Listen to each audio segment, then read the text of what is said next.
মহাকাশে শোনা গেল ফেরেশতাদের শব্দ। নিজেদের অজান্তেই নাসা বিজ্ঞানীরা রেকর্ড করল ফেরেশতাদের জিকিরের ধ্বনি। 1400 বছর আগে মহানবী সাল্লাল্লাহু আলাইহি ওয়াসাল্লাম বলেছিলেন, আকাশের প্রতিটি অংশে ফেরেশতারা সিজদায় লিপ্ত এবং আল্লাহর জিকিরে ব্যস্ত। তাহলে কি এবার সেই সত্যের প্রমাণ পেল বিজ্ঞানীরা? প্রিয় দর্শক, আপনি যদি রাসূলের বাণীকে বিশ্বাস করেন অবশ্যই আলহামদুলিল্লাহ কমেন্ট করবেন এবং ভিডিওটি শেয়ার করে সকলকে ইসলামের সত্যতা জানার সুযোগ করে দিবেন। মহাকাশ নাকি সম্পূর্ণ নিঃশব্দ, এটাই এতদিন বিজ্ঞানীদের ধারণা ছিল, কিন্তু নাসার গবেষণায় উঠে এসেছে এক বিস্ময়কর তথ্য।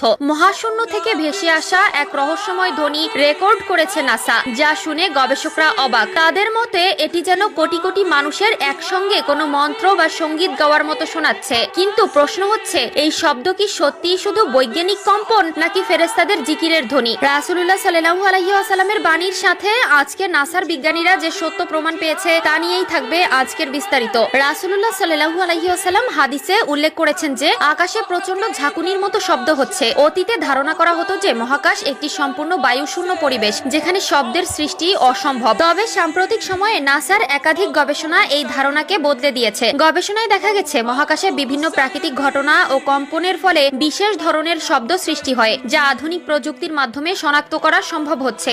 নাসার hour universe is not silent এবং লিসেন টু দ্য ইউনিভার্স শীর্ষক প্রতিবেদনে বিস্তারিতভাবে তুলে ধরা হয়েছে কিভাবে মহাকাশে শব্দের সৃষ্টি হয়। সংস্থাটির অত্যাধুনিক টেলিস্কোপ ও গবেষণা সরঞ্জামের মাধ্যমে এসব মহাকাশীয় শব্দ শনাক্ত ও রেকর্ড করা সম্ভব হয়েছে। সহিহ মুসলিম হাদিস আবু দারদা রাদিয়াল্লাহু তাআলা আনহু থেকে বর্ণিত, রাসূলুল্লাহ সাল্লাল্লাহু আলাইহি ওয়াসাল্লাম যখন মিরাজ থেকে ফিরে আসেন তখন সাহাবারা তাকে প্রশ্ন করেন, ইয়া রাসূলুল্লাহ, আপনি আকাশে কি দেখেছেন বা কি শুনেছেন? জবাবে নবীজি সাল্লাল্লাহু আলাইহি ওয়াসাল্লাম বলেন, আমি যা দেখেছি তোমরা তা দেখতে পাও না, আমি যা শুনেছি তোমরা তা শুনতেও পাও না। আকাশ জুড়ে প্রচন্ড কম্পনের শব্দ শোনা যাচ্ছে, আর এর পেছনে রয়েছে এক গভীর রহস্য। আকাশের প্রতিটি অংশে এমনকি 4 আঙ্গুল পরিমাণ জায়গাও খালি নেই, সেখানে ফেরেশতারা সিজদায় লিপ্ত এবং তারা নিরবচ্ছিন্নভাবে আল্লাহর জিকিরে মশগুল। গবেষকদের মতে মহাকাশে ছড়িয়ে থাকা বিভিন্ন কণা বা নক্ষত্রের বিকিরণের ফলে কম্পন বা ভাইব্রেশনের সৃষ্টি হয়, যা থেকেই এসব শব্দের উৎপত্তি ঘটে। মূলত এসব শব্দ ইলেকট্রোম্যাগনেটিক তরঙ্গ হিসেবে থাকে, যা পরবর্তী সময়ে শব্দ তরঙ্গে রূপান্তরিত করা হয়। লক্ষ্য করলে দেখা যাবে 1400 বছর আগেই রাসূলুল্লাহ সাল্লাল্লাহু আলাইহি ওয়াসাল্লাম উল্লেখ করেছিলেন যে